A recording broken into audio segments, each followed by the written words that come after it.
Glória a Deus. Aleluia. Jesus. Glória. Glória a Deus, aleluia.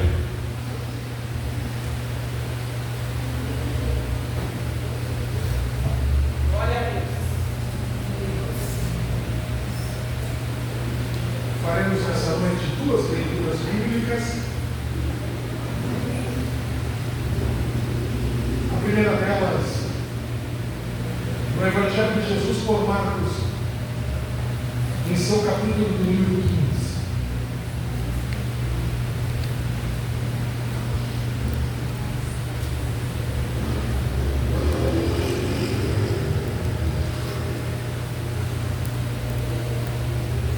O Evangelho de Jesus, conforme escreveu São Marcos, em seu capítulo de número 15. Se alguém perto de vocês tivesse um exemplar da Bíblia, compartilhe comigo dela na palavra.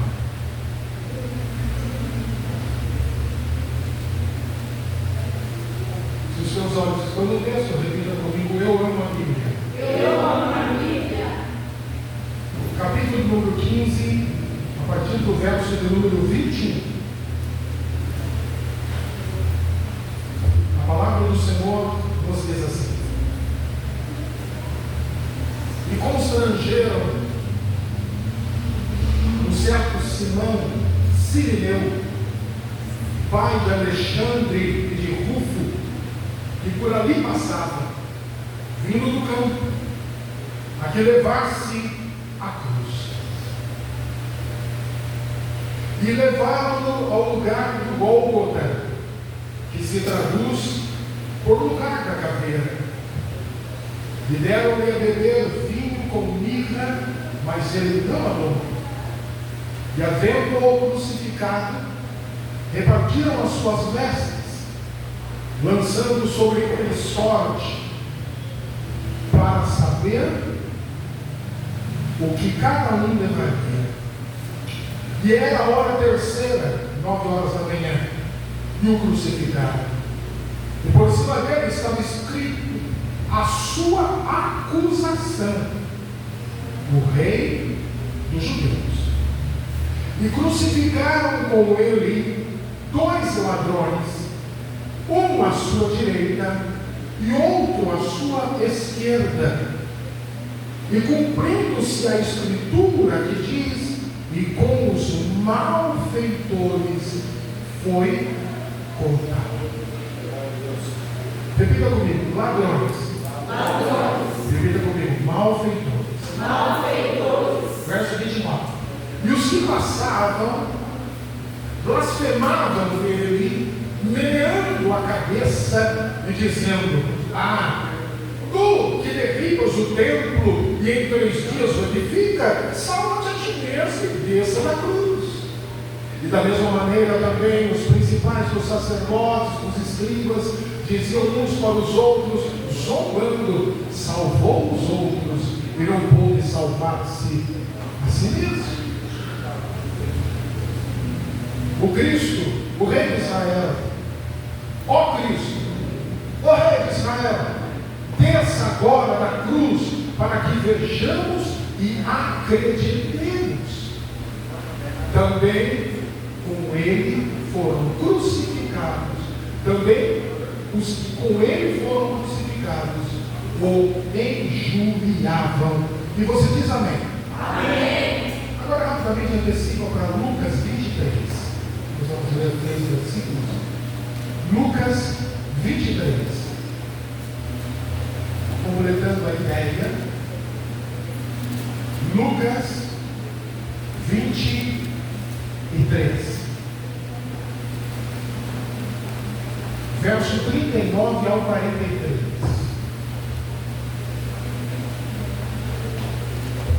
Lucas 23, 39 ao 43, a palavra do Senhor diz assim: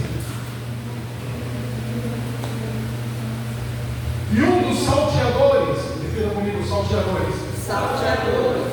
estavam pendurados, blasfemava dele, dizendo: se tu és o Cristo, salva-te a ti mesmo e a nós.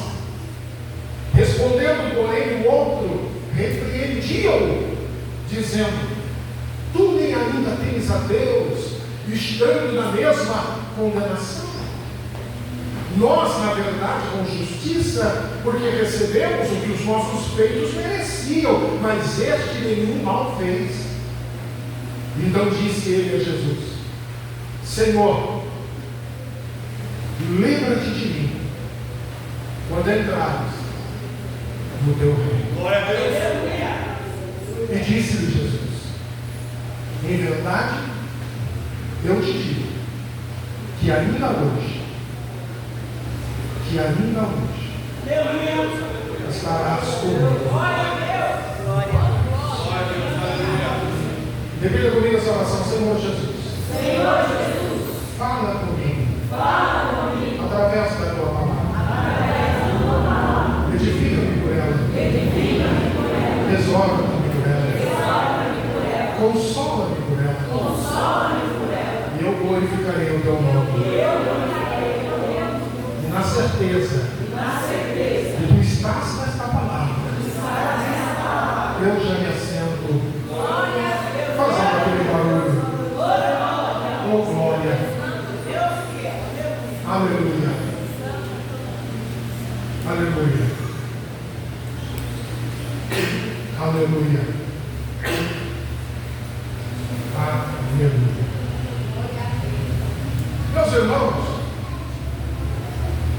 os textos que acabamos de ler essa noite falam-nos a respeito do momento da crucificação do nosso Senhor. Jesus, como o texto diz, foi crucificado no Monte Calvário, Caveira ou Gólgota, como queira, e junto dele duas outras cruzes, onde estavam uma à direita e outra à direita, um ladrão à sua direita e outro ladrão à sua esquerda. Eu gostaria de começar a pregar, e antes, dando tema dessa singela meditação: crucificados com Cristo. Crucificados com Cristo. Eu e você sabemos que a Bíblia, no Antigo Testamento, foi escrito no hebraico, mas o Novo Testamento foi escrito no grego koiné. E no grego koiné existem três expressões diferentes para citar ou para se referir a ladrões, aquele que subtrai o alheio. Três expressões diferentes, que quando você vai ler ou no grego ou naquelas versões que são mais perto dos originais, você nota a diferença. Como lemos hoje, nós lemos ladrões, malfeitores e salteadores. Três expressões diferentes. E no grego essas três expressões são: a primeira delas, clépicos. Repita comigo: clépicos. O que é clépicos, pastor? Clépicos é aquele fora da lei, aquela pessoa que rouba sem ter necessidade. Não é porque ele precisa, ele rouba pelo vício de roubar. Ele não tem uma necessidade, um apuro financeiro, uma necessidade intrínseca que o leve a subtrair o alheio. Ele apenas subtrai, ele apenas rouba pelo prazer de roubar, com vício. Você sabe que os clépicos foram considerados criminosos comuns durante milhares de anos, até o século XIX. No século XIX, um psiquiatra florense, suíço, chamado André Matteu, em 1816, Ele fez um estudo e acabou catalogando os clérigos, não como criminosos, mas como doentes. Alguns psiquiatras da França concordaram com ele, e passaram então a denominar os clérigos pela sua doença. E ela passou a ser chamada de cleptomania. Você já ouviu falar disso? Pessoas que subtraem o alheio sem necessidade alguma. Rouba pelo vício de roubar. Eles até protocolam que defendem que a cleptomania faz parte do transtorno compulsivo obsessivo, TCO, uma obsessão incontrolável de ter algo de outra pessoa, mesmo que a pessoa já tenha, mesmo que não haja necessidade. Pastor, onde o termo clepto aparece na Bíblia? Aparece na Bíblia em João 12, quando fala de um dos apóstolos do Senhor. E a Bíblia, a Bíblia deixa claro que ele subtraía, roubava o dinheiro que ficava na salva do ministério de Jesus. Pastor, mas Judas Iscariote não tinha necessidade de pão? Lógico que não, ele andava com o pão da vida. Mas Judas Iscariote não tinha alguma dificuldade, meu irmão. Ele andava junto com aquele que é o dono do ouro e da prata. Não havia necessidade, mas ele tinha o vício de subtrair o alheio. Ele era um clepto. Repita comigo, os cleptos. Mas havia um segundo grupo. E o segundo grupo se chamava cárcovos. Repita comigo, cárcovos. Os cárcovos são aqueles que não roubavam por vício. São aqueles que deliberadamente fizeram do roubo a sua profissão. Queriam vestir-se bem, queriam comer bem, queriam morar bem, mas não queriam trabalhar. Então, passaram a ter o roubo como a sua profissão. Só que os cárcovos, eles roubavam, mas não assaltavam. Mas quando explica a diferença? Eu vou lhe explicar. Sabe qual é a diferença do roubo e do assalto? O roubo é quando você não está. O assalto é quando você está. E para levar o que você tem que estar armado. Os cárcovos não andavam armados. Não usavam de violência. Subtraíam com inteligência, sem deixar rastros. E de preferência na ausência da vítima. Eles eram chamados de cárcovos. Esses eram ladrões. Tinha um ladrão, tinha o roubo como sua profissão, porém não eram violentos. E quando eram presos, não eram dignos de morte. Cumpriam penas, mas eram penas leves. Mas havia um terceiro grupo. E o terceiro grupo chamava lestais. Repita comigo, lestais. Os lestais eram diferentes dos cleptos. Era diferente dos cárcovos, porque os lestais, eles tinham prazer não em roubar, eles tinham prazer em ferir a vítima, em maltratar a vítima. Ele não queria somente roubar a pessoa, mas ele tinha prazer em ferir aquela vítima que estava sendo roubada. Extremamente violentos, considerados os mais perigosos fora da lei daquele tempo. Para você querer saber aonde aparece a palavra lestais no Novo Testamento, aparece no Evangelho de Jesus por Lucas capítulo 10, na parábola do bom samaritano. Um homem descia de Jerusalém para Jericó e de repente ele foi pego por salteadores. A palavra ali é lestais, que roubaram o que ele tinha, mas não satisfeito, o espancaram e o deixaram quase morto à beira do caminho. Estes lestais eram os criminosos mais letais dos tempos de Jesus.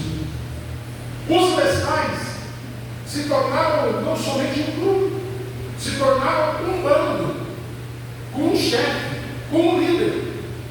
E o líder dos lestais no tempo de Jesus era um homem chamado Barrabás, que começou com um grupo, depois virou um bando e aterrorizava toda a Galileia por onde eles passavam. E quem era Barrabás? O nome já diz: filho do seu Rabás. O pai dele era um grande empresário do transporte naqueles tempos, tendo barcos, embarcações que faziam o transporte em todo o percurso, todo o perímetro do mar da Galileia, levando mercadorias da Galileia para a Judéia, para Decápolis, levando passageiros para atravessar de um lado para outro. Ele era detentor da maioria dos barcos, era um grande empresário. E Barrabás, o seu filho, tinha como objetivo herdar a empresa do pai, porque ele trabalhou a vida toda ajudando o pai como remador. Guarde esse detalhe. Ele era remador dos barcos do pai. Porém, o seu sonho de receber a empresa recebeu um entrave. Roma começou a dominar sobre a Judéia e a Galileia. E quando Roma começou a dominar, César começou a cobrar impostos caros, pesados, que levaram a empresa do seu pai à falência. Barrabás então ficou revoltado. Ele queria bagunçar para trazer constrangimento a Roma. Juntou um grupo de, como eles, salteadores. Esse grupo cresceu, virou um bando e dominava toda a Judéia, apavorava toda a Galileia. Um dia, César Augusto, imperador de Roma, manda uma carta para Pôncio Pilatos, o governador da Galileia, e diz: Pilatos, você vai ter que pacificar a Galileia. Muitos são os casos de gente sendo roubada, sendo espancada, sendo morta por salteadores, por esses lestais. Você tem que tomar uma providência. Então Pilatos começou a tomar a providência de destacar tropas para vasculhar toda a Galileia e prender principalmente o chefe dos lestais para pacificar a Galileia. Conseguiram fazer. Prenderam Barrabás e 2 comandantes do bando, um chamado Gestas e o outro chamado Dimas. Foram presos, julgados por Pôncio Pilatos, receberam a pena máxima, foram para o corredor da morte. A pena máxima dos romanos era a crucificação. Ficaram presos no corredor da morte, esperando o dia de serem crucificados, como pena máxima pelos seus erros, pelos seus crimes e por todo o terror que estavam causando na Galileia. Quando Pilatos conseguiu prender Barrabás, ele tranquilo se assenta na sua sala no palácio do governo e começa a fazer um relatório para mandar para o imperador César Augusto, comunicando que, enfim, eles haviam prendido e desbaratado o bando dos lestais. Enquanto ele estava fazendo o rascunho daquilo que ia relatoriar para César, entraram os líderes judeus, sacerdotes, subsacerdotes, escribas, fariseus, anciãos, e foram falar com ele. E disseram: Pilatos, você tem uma grande oportunidade de pacificar toda a Galileia. Não, mas nós prendemos os lestais. Não, eu estou falando de um outro grupo. Que grupo? Um outro bando. Que bando? Um bando de gente que anda atrás de um Nazareno. Como assim? Um Nazareno é líder de um bando. Anda com 14, 15 mil pessoas. Eles estão tirando a paz da Galileia. E se eu fosse você, aproveitava e prendia o líder deles também. Pilatos até pergunta: mas ele o que é? É Cletus? Não, ele não é Cletus. Ele é Cápio? Não, ele não é Cápio. Não, ele é lestais. Não, também não é lestais. Então qual é o crime dele? Ah, muitos. Charlatão, Como ele é charlatão? Você acredita que um dia ele entrou em comum com um amigo dele da cidade de Betânia? E o amigo entrou numa caverna fingindo-se morto, e ele chegou, gritou o nome do amigo, saiu para fora, falaram que ele estava morto 3 dias depois, mas era um embuste. Ele não tem poder para isso, e todos acreditaram nele. Muito pouco para condená-lo. Mas teve um dia que ele foi num casamento em Caná da Galileia e mandou os serventes trazerem 6 medretas de vinho e disse que tinha transformado a água em vinho. Muito bom. Que mais? E o dia que ele desceu a Naim e tirou o filho da viúva de dentro do caixão e disse que tinha ressuscitado. Muito bom. Se é pouco, Pilatos, nós vamos te contar uma coisa. Teve um dia, ele atravessou o mar e foi até Gadara e encontrou um homem vivo no cemitério comendo gente morta. E ele repreendeu os espíritos que estavam naquele homem. Sabe o que aconteceu? Os espíritos entraram numa manada de porcos, e os porcos se precipitaram no mar, trazendo um grande prejuízo para os criadores de porcos. Isso é motivo de prender. Não é não. Pilatos diz: isso é responsabilidade de vocês. Então eles arrumaram a guarda do sinédrio, convenceram Judas a trair Jesus e saíram à caça de prender o Galileu sem pó. Uma quinta-feira, depois de ter comemorado a primeira ceia da última Páscoa com seus discípulos, eles saíram para o Monte das Oliveiras, em Getsemane, e ali ele estava com os seus discípulos mais chegados, menos um, e a guarda do sinédrio chegou para prender. Jesus é preso numa quinta-feira, passa a noite, madrugada, manhã, sendo julgado, passa por 6 julgamentos. Repita comigo: 6 julgamentos. 6 julgamentos. Primeiro julgamento na casa de Anás, o segundo na casa de Caifás, o terceiro julgamento no Sinédrio, o quarto julgamento na casa de Pilatos, o quinto julgamento no palácio de Herodes e o sexto julgamento de novo na casa de Pilatos. Quando ele estava chegando pela 6ª vez, sendo trazido pelos guardas do palácio de Herodes para o palácio do governo de Pilatos, Pilatos estava preparando para dormir e achou que a causa estava resolvida. E avisaram: estamos trazendo Jesus de Nazaré de novo. A Bíblia diz que Pilatos então se prepara para de novo falar com Jesus, quando a sua mulher lhe chama do partido do Pai. O nome dela, Cláudia Drusila.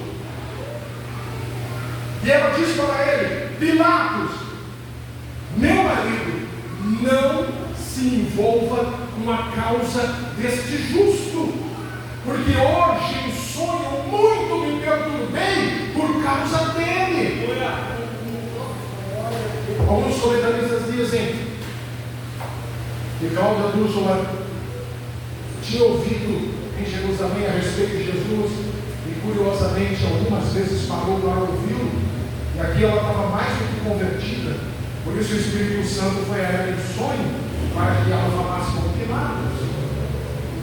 Pilatos, então, orientado pela esposa, fez de tudo para livrar Jesus. Disse: eu não vejo nenhuma razão para prender esse homem e muito menos para condená-lo à pena capital. Aí Pilatos soube de uma tradição, que na semana da Páscoa tinha-se o direito de se libertar um dos presos, principalmente dos que estavam no corredor da morte. Então Pilatos não teve dúvida. Foi até a varanda do palácio do governo, colocou de um lado Barrabás, do outro lado Jesus, e disse: é óbvio, se esse aqui é um desses pais, que só fez o mal, a multidão vai escolher ele para ser crucificado. E esse aqui só andou fazendo bem, a multidão vai lembrar ele. E eu não meto a mão nessa bombuca. Pilatos sai na varanda com os dois. A praça à frente do palácio estava cheia de judeus, de autoridades religiosas judaicas. E Pilatos diz: conforme a vossa tradição, eu posso liberar um dos dois que estão condenados à morte. E podendo liberar um, eu trouxe os dois, e eu quero que vocês escolham quem eu devo livrar, quem eu devo soltar e quem eu devo mandar para a morte.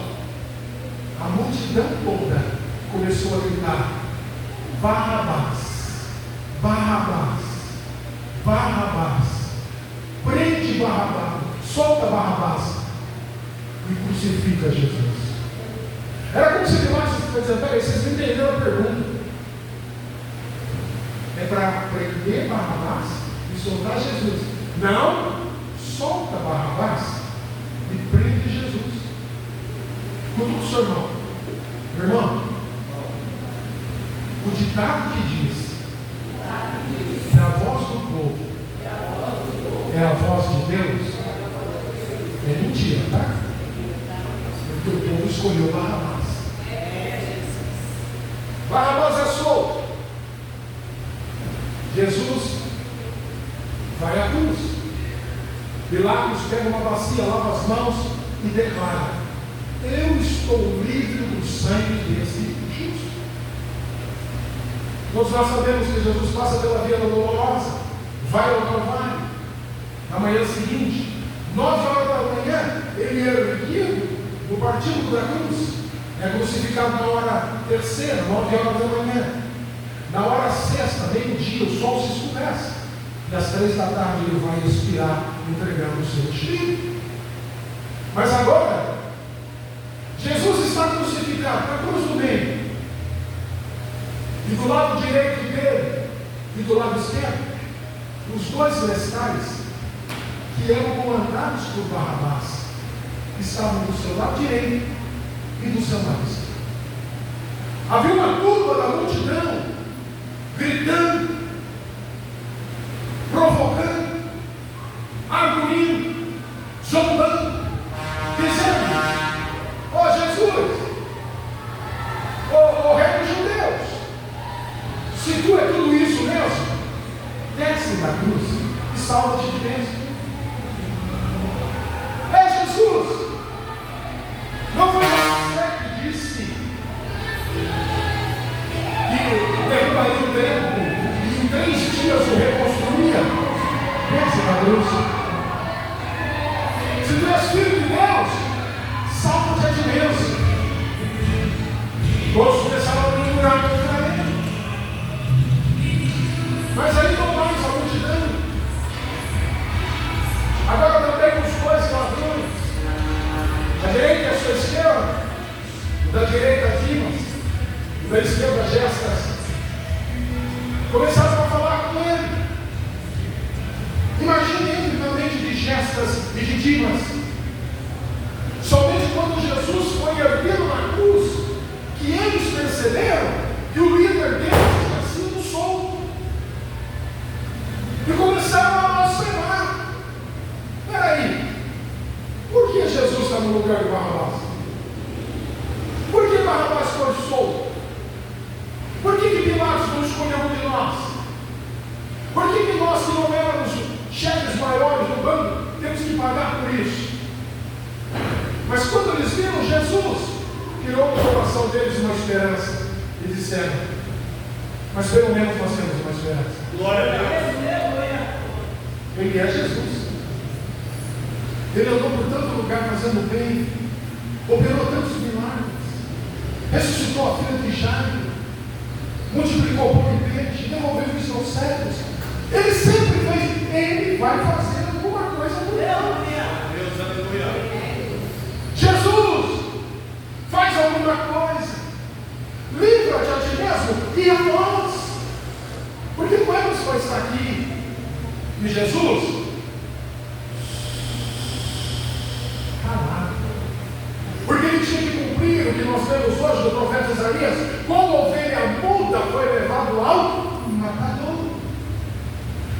não falava nada.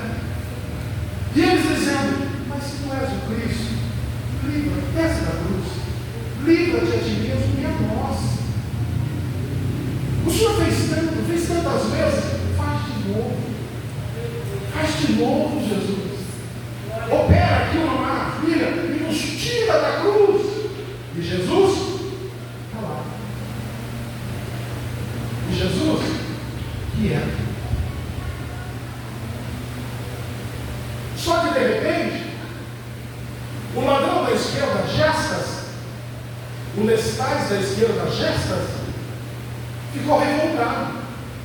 E como eu te dizer, tu não é filho de Deus coisa nenhuma. Porque se tu fosses filho de Deus, tu desceria da cruz, livraria a ti e livraria a nós. Que filho de Deus é esse que está vendo o meu sofrimento e não responde a minha questão? Que filho de Deus é este que está vendo o meu calvário, está vendo a minha cruz, está vendo a minha luta e não anda com providência na minha vida? Tu não és filho de Deus. Tu não és filho de Deus. E Jesus, quando Jesus abriu a boca, eles achavam que Jesus iria respondê-los. Mas ao invés de responder-los, Jesus abre os olhos, olha para cima e diz: Pai, perdoa-lhes, pois não sabem o que fazem. Cumprindo o texto bíblico que diz que pelos transgressores ele intercederá. Jesus continua calado.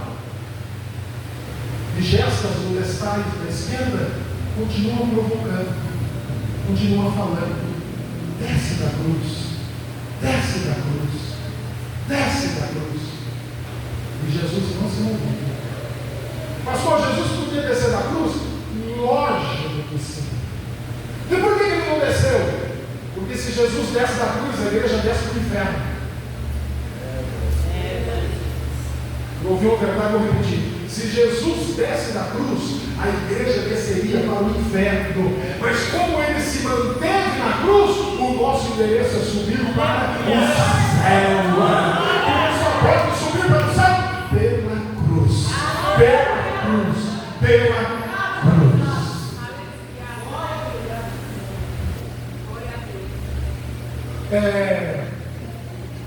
Aqui não tem só na igreja da minha sogra um tipo de crente que acha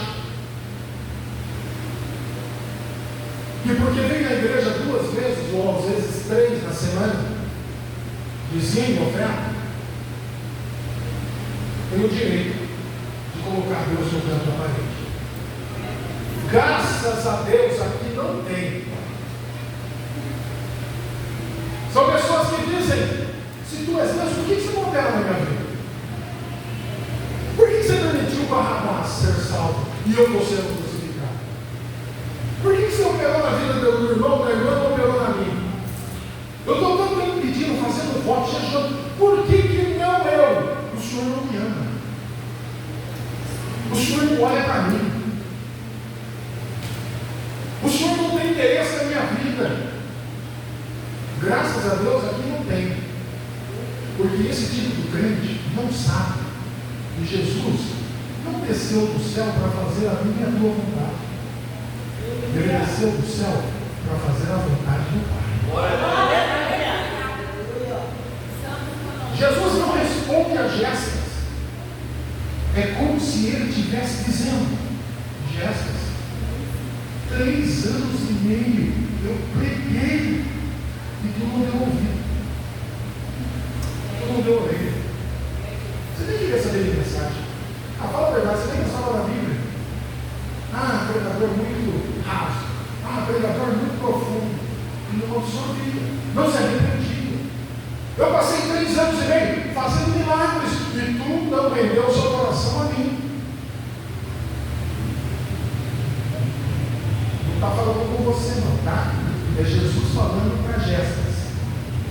Gestas, presta atenção. Essa cruz que você está, foi uma permissão de Deus para que você ficasse perto de mim. Tem gente que faz cara de crise na hora dessa e fala que não está entendendo. A cruz, muitas vezes, é o jeito que Deus amou para você chegar perto dele. Orar um pouquinho mais, clamar um pouquinho mais, buscar um pouco mais da palavra. Era Jesus dizendo para Gestas, se não fosse essa cruz, você não estaria aqui, né? Diga para o seu irmão, não é com você não, né? Mas se não fosse a cruz, você não estaria aqui, né? Não, fala a verdade. Se não fosse a cruz, eu vim hoje com a intenção, o objetivo de te dar uma outra dimensão da palavra de Deus. Quando a Bíblia diz: quem quer me seguir, negue-se a si mesmo. Todo dia, toma a sua cruz e segue. Porque você acha que tomar a cruz era só caminhar com a cruz? E ser crucificado, não? Gálatas 2,20, Paulo diz: eu já estou crucificado com Cristo. Aleluia! Era Deus dizendo para Gestas, era Jesus dizendo para Gestas, eu não posso te liberar dessa cruz, porque se eu liberar você dessa cruz que você tem que carregar, você vai voltar às antigas práticas. Falei. Você vai voltar ao velho caminho, à velha vida. E enquanto você estiver sofrendo na cruz, você vai estar gemendo nos meus pés. Você vai estar clamando a mim. Se eu te liberar da cruz, você me abandona. Eu tenho que te deixar na cruz. Porque na cruz você geme, mas chega perto. Você geme, mas fica perto. Fica com o coração quebrantado. Agora você entenda.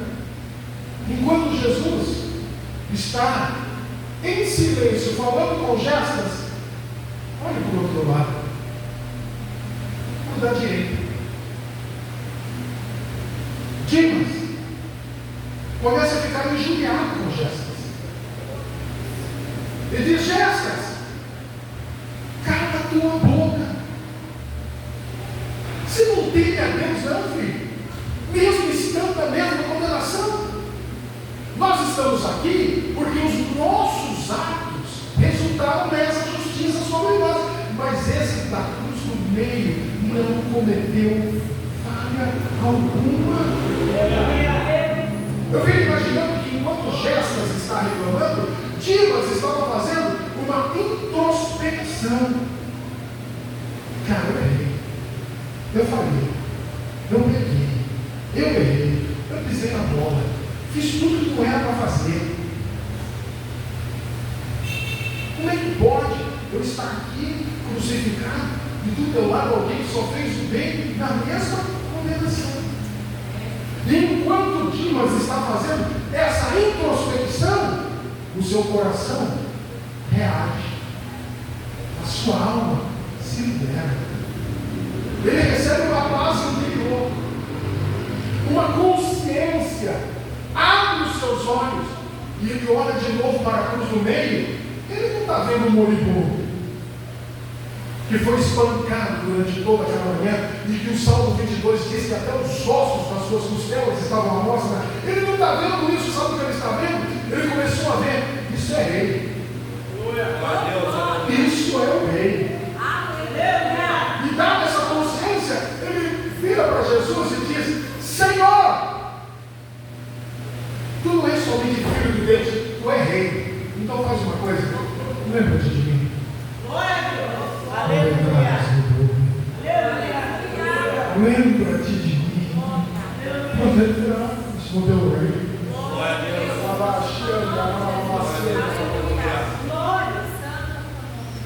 Abasei.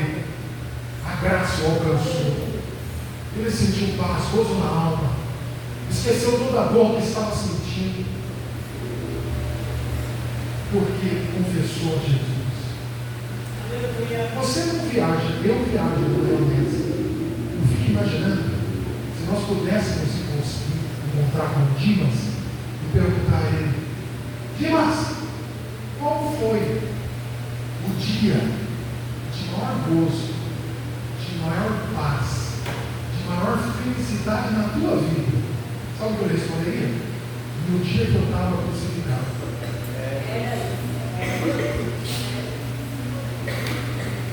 Porque a cruz nos aproxima de Jesus. Então eu venho te dizer: não abandona a tua cruz, não. Põe rodinha nessa infeliz, mas não alarme.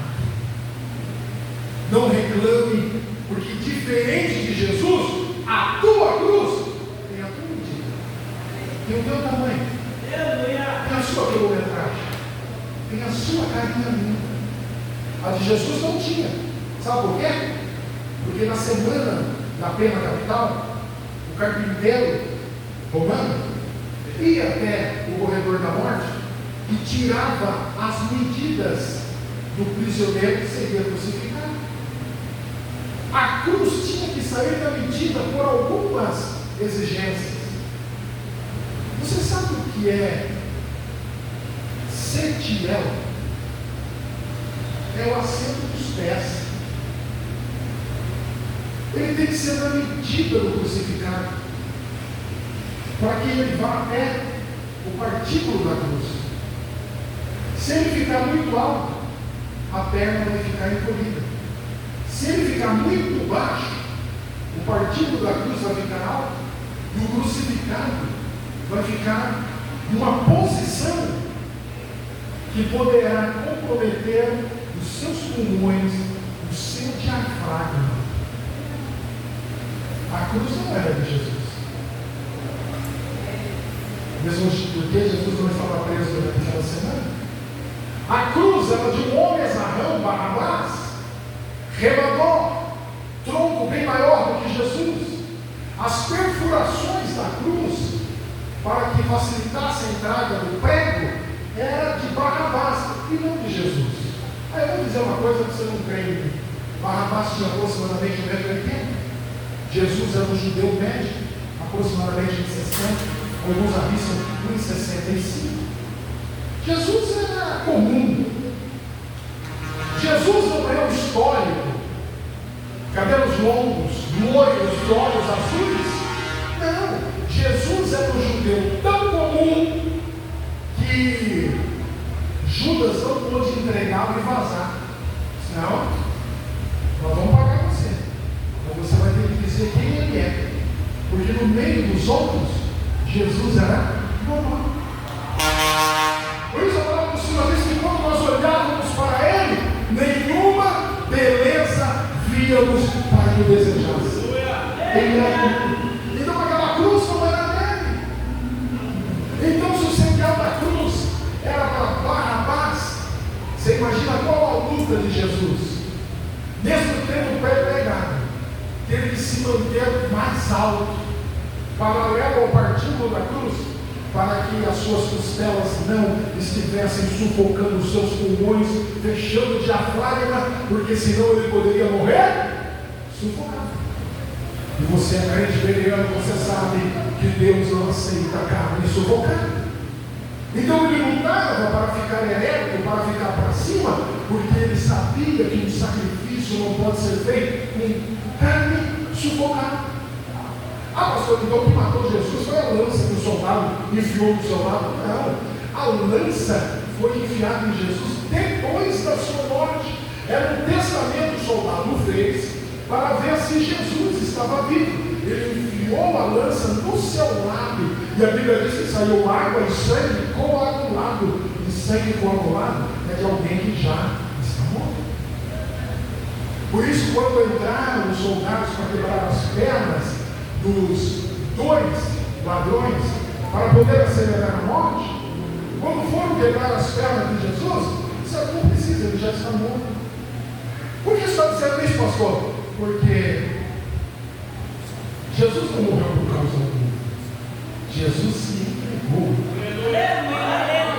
Porque se ele espera a morte vir buscá-lo, a morte não tinha poder de alcance sobre a sua vida, porque ele chegou na cruz sem pecar, Se querem palavras, o juízo dos orações. Então Jesus se rendeu à morte e disse, mas não se entregou à morte, não entregou seu espírito à morte, ele entregou o espírito ao Pai. E ele disse, Pai, em tuas mãos entrega o meu espírito. Mas antes de entregar o espírito ao Pai, ele vira para Dimas e diz, Dimas, eu tenho algo para você. Note que durante o tempo todo ele não falou com Jéssica. Será que Jéssica era reclamando? Será que porque Jéssica era murmurando? Será porque Jéssica era provocador? Ele não se dirige a Jéssica, mas ele se dirige a Dimas e diz, filho, ainda hoje. Glória a Deus. Ainda hoje.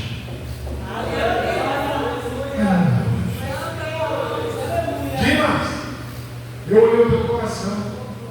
Há arrependimento, quebrantamento no teu coração. Então eu te digo, ainda hoje. Não vai ter purgatório para você. Não vai ter ressurreição. Não vai ter reencarnação. Ainda hoje estarás comigo no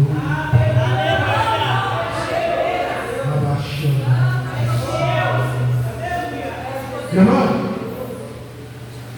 não largue os olhos. Quando você louva, estou crucificado com Cristo, é um pouco mais do que apenas um lindo verso de uma famosa canção. É você saber que mesmo passando lutas, passando dores, passando provas, Deus não está te respondendo, porque Ele está esperando você chegar mais perto dele. Glória a Deus. Quanto mais perto você chegar, mais rápido a resposta virá. Para que o nome do Senhor na sua vida seja glorificado. Já estou crucificado com Cristo, agora vivo não mais eu. Já estou crucificado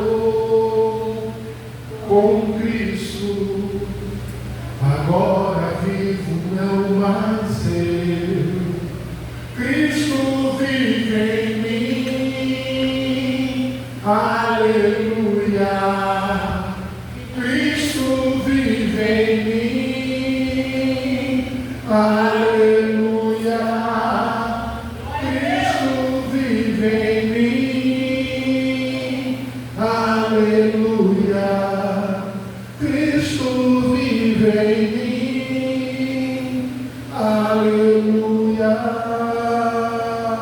Sim, na cruz,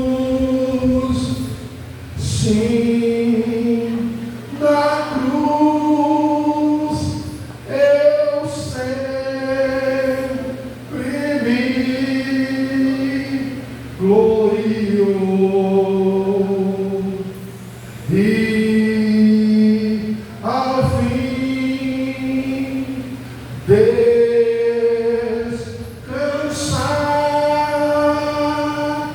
salvo além do rio, pois Cristo vive em mim, aleluia. Cristo vive em mim, aleluia. Cristo vive em mim, aleluia. Cristo vive em mim. Já estou crucificado com Cristo. E você? Presbítero José Zaildo, por gentileza, vem aqui na frente. Aplauda Jesus. Em primeiro lugar, de uma dignidade muito aparecente. Faça uma oração. Soberano Deus, como disse o eterno Pai, em nome do Filho amado Jesus, Senhor, nessa noite, meu Pai, nos alegrando, Pai, da grande intimidade, Senhor. Obrigado, Senhor, por essa palavra, Senhor, que foi, meu Pai, aleluia, Senhor, direcionado no trono agora para o nosso coração, Senhor. Obrigado por preparar, Senhor, a mesa, Senhor, da graça, a mesa do perdão, Senhor, a mesa da comunhão, Senhor, nessa noite, meu Pai. Em nome de de Jesus, o Senhor fica conosco, nos abençoe em nome de Jesus. Amém. Aleluia. Glória a Deus. A igreja em pé em nome de Jesus. Vamos fazer a leitura oficial da Santa Ceia. E logo depois, o partir do pão para a glória do santo nome de nosso Senhor e Salvador Jesus Cristo. A palavra do Senhor diz assim: porque eu recebi do Senhor o que também vos ensinei. O Senhor Jesus, na noite que foi traído, tomou o pão e, tendo por ele dado graça, do partido, disse: esse pão partido é o meu corpo que é dado por vós. Fazei isso em memória de mim. Semelhante modo também, depois de haver ceado, tomou o cálice, dizendo: este cálice é o Novo Testamento de Deus sangue. Fazei isso todas as vezes que beberdes em memória de mim. Porque todas as vezes que comerdes esse pão e beberdes esse cálice, anunciais a morte do Senhor até que Ele venha. Você pode dizer glória a Deus?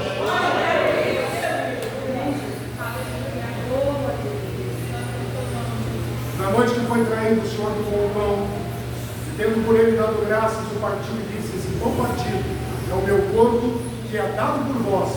Fazei isso em memória de mim. Pode se assentar, irmão, em nome de Jesus.